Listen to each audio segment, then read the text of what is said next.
Ini aku, utuslah aku. Saya akan mulai dengan sebuah ayat di dalam Injil Yohanes pasal 1 ayat yang ke-6. Dikatakan di situ, datanglah seorang yang diutus Allah, namanya Yohanes.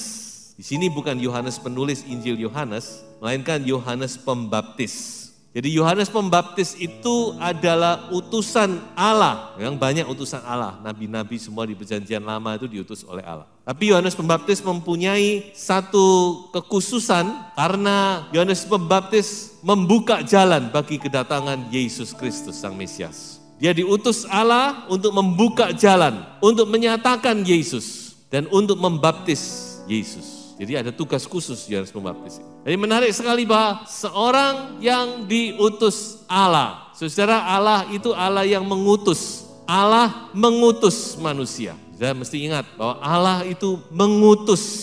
Allah yang mengutus manusia. Kata mengutus itu atau diutus paling banyak juga ada di Injil Yohanes, saudara. Tidak kebetulan. Kita masuk kepada ayat berikutnya, saudara perhatikan di sini. Bahwa Yesus Kristus datang ke dalam dunia juga diutus oleh Bapa. Kita seringkali kurang memperhatikan kata ini. Tapi ada sesuatu di sini yang ingin saya sampaikan. Berkali-kali saya coba untuk melihat di dalam Injil Yohanes, lebih dari 30 kali kalau saudara perhatikan. Di dalam Injil Yohanes dikatakan oleh Yesus bahwa aku diutus oleh Bapa. Bapa mengutus aku. Tadi kita melihat Yohanes Pembaptis diutus oleh Allah. Sekarang kita lihat bagaimana Yesus datang ke dalam dunia sebagai utusan. Dia diutus oleh Bapa. Oleh sebab itu Tuhan Yesus berkata, barang siapa yang menerima aku, maka dia menerima dia yang mengutus aku. Orang yang menerima Yesus Kristus, menyambut Yesus, dia juga menyambut Allah yang mengutus Yesus. Dan sebaliknya, orang yang tidak menerima Yesus sebagai utusan Allah, dia juga tidak menerima dia yang mengutus Yesus. Nah, ini penting saudara. Kalau kita membaca dalam kitab Injil, maka kita melihat di situ bahwa Yesus Kristus selama di dunia, dia juga mengutus murid-murid. Dia mengutus 12 murid, diberi kuasa, diberi otoritas, diutus berdua-dua untuk pergi memberitakan Injil, untuk menyembuhkan orang sakit. Dan kemudian dikatakan Tuhan Yesus juga mengutus 70 orang murid lainnya, yang bukan termasuk 12 ini. Yang 12 ini sudah diutus. Kemudian dia masih mengutus 70 orang. Dia berkata, kamu kuutus ke dalam dunia seperti domba di tengah-tengah serigala. Soal itu kamu harus cerdik seperti ular, tapi kamu harus juga tulus seperti burung merpati. Itu saudara tahu ayat kan? Ya, tapi saya tidak ke sana. Saya fokuskan kepada mengutus ini. Bapa mengutus anak. Dan sekarang kita melihat bahwa anak juga mengutus. Yesus mengutus. Coba saya perhatikan, dalam Yohanes 17 ayat 18, sama seperti engkau telah mengutus aku ke dalam dunia, demikian pula aku telah mengutus mereka ke dalam dunia. Dalam doanya kepada Bapa, dia berkata, sama Bapa, seperti engkau mengutus aku ke dalam dunia. Sekarang aku mengutus mereka ke dalam dunia. Jadi kita harus sadar, saudara-saudara, bahwa kita ini adalah utusan, messenger. Mungkin saudara selama ini tidak sadar ya, bahwa kita ini murid-murid Tuhan, itu adalah orang-orang yang diutus. Yang kecuali saudara bukan murid Tuhan, tapi yang namanya murid Tuhan, murid Kristus, itu adalah orang yang diutus oleh Kristus ke dalam dunia. Coba perhatikan ayat berikutnya. Maka kata Yesus sekali lagi, damai sejahtera bagi kamu, sama seperti Bapa mengutus aku, demikian juga sekarang aku mengutus kamu. Ini adalah perkataan pertama yang diucapkan oleh Yesus sesudah Yesus bangkit dari antara orang mati. Sekarang aku mengutus kamu. Now I send you to this world. Aku mengutus kamu ke dalam dunia. Jadi saudara, saya mau bangkitkan di dalam pengertian Anda yang mungkin selama ini Anda tidak pernah berpikir bahwa kita ini, murid-murid Tuhan, sebenarnya adalah orang-orang yang diutus oleh Tuhan. Hanya kita tidak sadar saja. Kalau kita sadar, maka kita akan mempunyai sikap yang benar. Jadi sama itu, menurun, Bapak mengutus anak. Sekarang anak mengutus orang-orang yang dipercayakan kepadanya. Murid-muridnya, dan saudara dan saya, kita murid Kristus. Kita diutus oleh Tuhan ke dalam dunia. Ya, mari sekarang kita mau menyadari itu. Bukan hanya mau menyadari, tapi kita sekarang mau mengerti untuk apa Tuhan mengutus kita ke dalam dunia ini, untuk apa. Saya temukan 3 hal di dalam firman Tuhan, untuk apa Dia mengutus kita ke dalam dunia. Yang pertama yaitu untuk menuai jiwa-jiwa.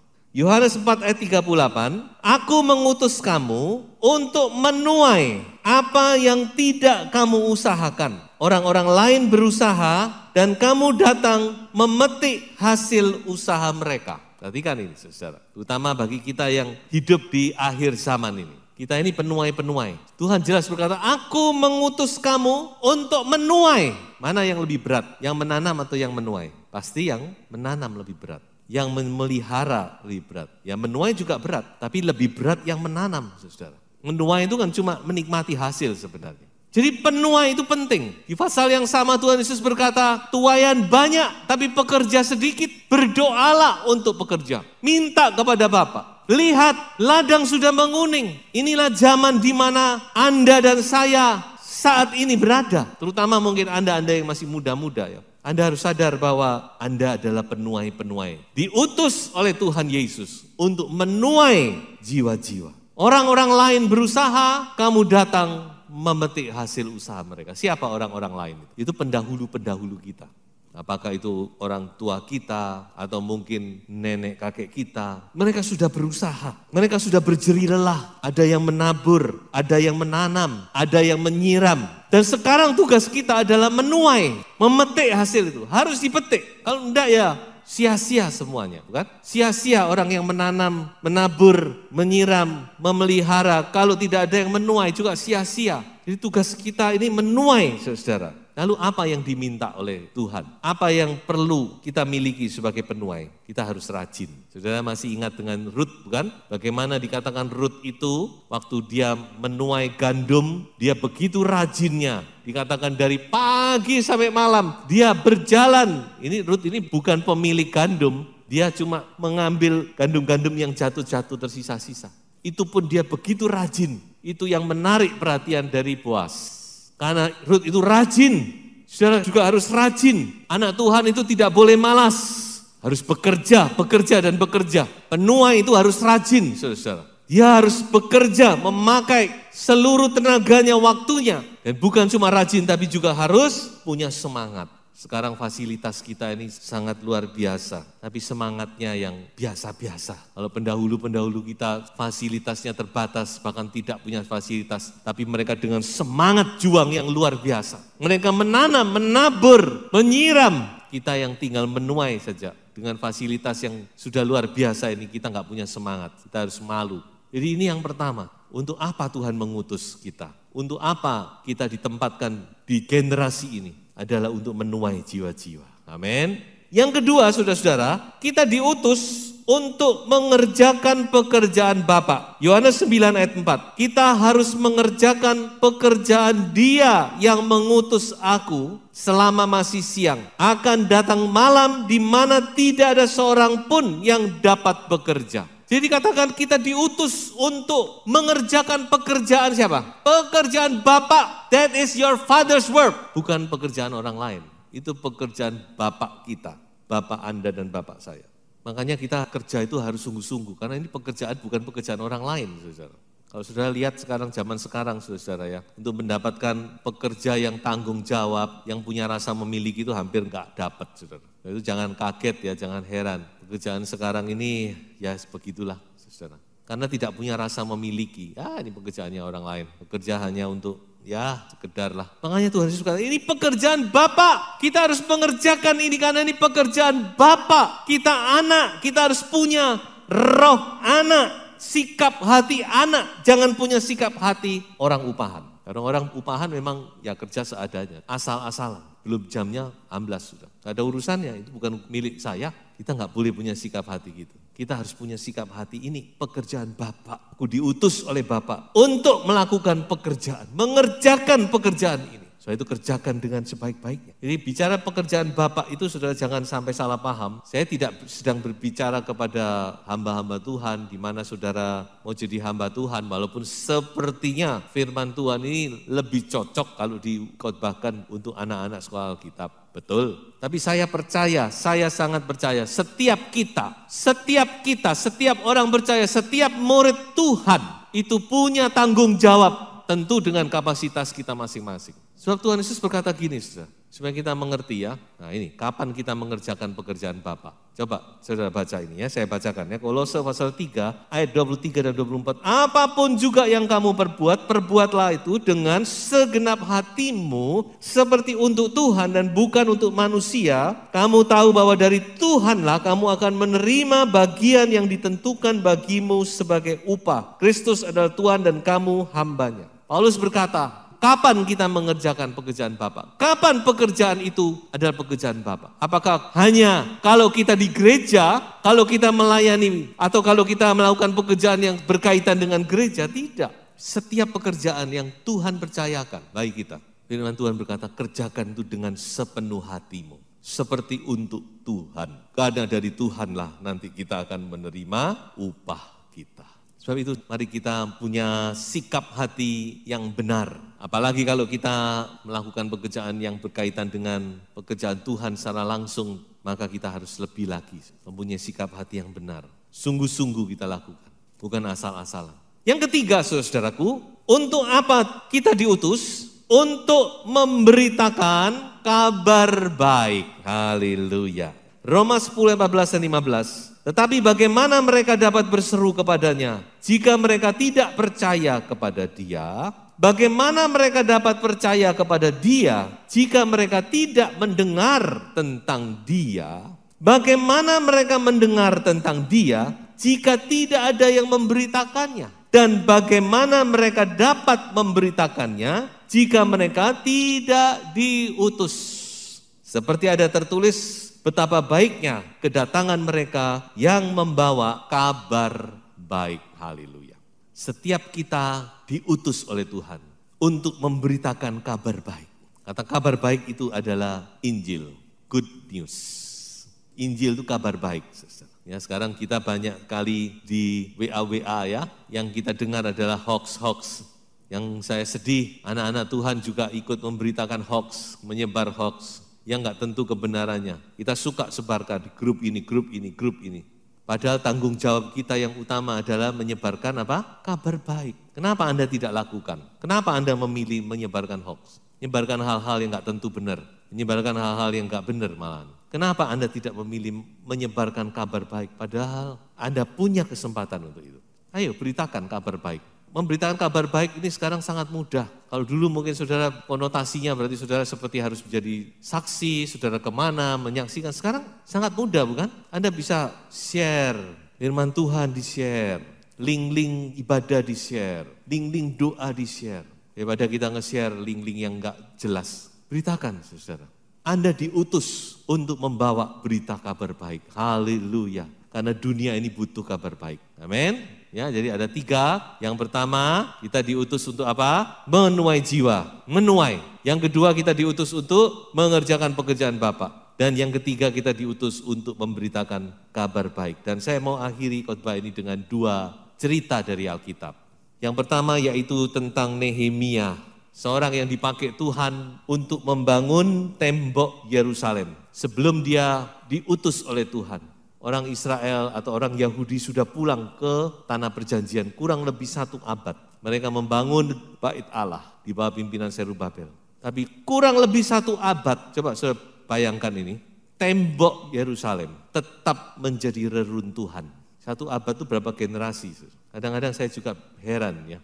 Dalam 1 abad tidak ada seorang pun yang punya beban. Sampai Nehemia ketika dia mendengar keadaan ini, hatinya sangat terbeban dengan keadaan tembok kota Yerusalem. Dan dia mulai berdoa dan berpuasa, minta kepada Tuhan, saudara.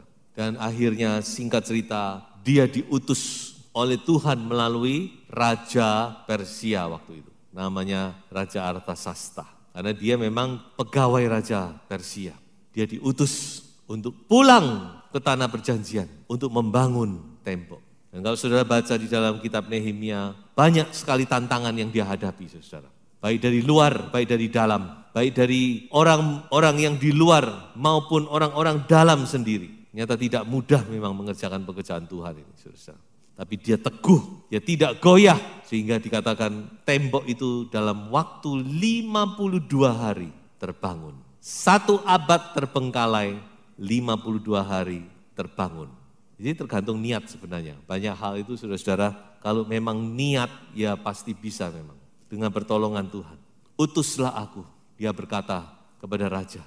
Dan raja pergi, aku beri wewenang, aku beri otoritas. Memang pengutusan ini penting, makanya kalau sekolah kita ada namanya ibadah pengutusan. Ya toh? Sebelum anak-anak sekolah kita murid-murid dilepas, lalu ada ibadah pengutusan. Pengutusan diutus dalam nama Yesus. Pergi, disertai dengan pengurapan, dengan kuasa, dengan otoritas. Maka kita pasti akan berhasil. Yang kedua, saudara-saudara, peristiwa yang terjadi pada zaman Nabi Yesaya. Saudara bisa membaca itu di dalam Yesaya pasal 6. Awal mula pelayanan Yesaya. Di mana Yesaya mendapat sebuah penglihatan. Dia melihat Tuhan duduk di atas tahtanya yang maha tinggi. Tahtanya yang menjulang tinggi. Dan dia benar-benar saat itu dia menyadari betapa najisnya dia. Betapa kotornya dia. Sehingga dia berkata, celakalah aku. Celaka aku ini. Saya sudah pernah sampaikan bukan? Di Yesaya pasal 5, Yesaya berkata berapa kali, celakalah mereka, celakalah mereka, celakalah mereka, celakalah mereka. Tapi di Yesaya pasal 6, Yesaya berkata, celakalah aku. Mengapa? Karena dia sudah ketemu dengan Tuhan. Jadi orang kalau tidak ketemu Tuhan, saudara-saudara, selalu mengkritik orang lain. Pekerjaannya cuma ngeritik sana, ngeritik sini, itu salah, itu tidak rohani, ini keliru. Tapi ketika orang itu ketemu dengan Tuhan dan sungguh-sungguh dia bertemu dengan Yesus, dia akan berkata seperti Yesaya, celaka aku ini, aku tidak layak. Dan kemudian dikatakan serafim datang membawa bara api dan dinyoskan ke mulutnya Nabi Yesaya. Ya tentu itu dalam penglihatan, saudara. Kalau sungguhan ya mulutnya Yesaya pasti hancur ya. Artinya itu bicara tentang mulut dikuduskan, saudara. Memang mulut ini yang paling banyak dosanya. Yakobus kan ngomong, surat Yakobus. Yang paling banyak dosa itu di sini, lidah ini. Peribahasa ngomong memang lidah tidak bertulang, makanya bisa silat lidah ini. Makanya bisa kata bersilat lidah. Makanya itu yang harus disucikan. Makanya orang penuh Roh Kudus itu lidahnya berbahasa asing. Lidah itu ditaruh bara api. Nah, setelah itu baru Yesaya mendengar sebuah perkataan dari tahta itu yang berkata, siapakah yang mau kuutus? Siapakah yang mau pergi untuk aku? Atau lebih tepatnya sebenarnya bukan untuk aku, saudara ya, untuk kita. Kalau sudah membaca dalam terjemahan yang benar itu adalah for us, karena Allah ada Tritunggal. Kemudian di situ Yesaya berkata, ini aku, utuslah aku. Saudara-saudara, saya percaya sampai saat ini Tuhan masih mencari orang-orang yang sungguh-sungguh mau diutus, dipakai oleh Tuhan. Haleluya. Tuhan masih mencari hati-hati manusia yang terbuka, yang berkata seperti Yesaya, Tuhan inilah aku, utuslah aku. Mari saudara, mengapa Tuhan memberi firman Tuhan ini kepada saya untuk disampaikan. Tapi saya percaya Tuhan tidak pernah salah. Tuhan sedang berbicara kepada kita semua, jadilah utusan-utusan Tuhan di tengah-tengah dunia yang gelap ini, saudara. Jadilah duta-duta Kristus, karena Tuhan mau memakai Anda dan saya. Haleluya.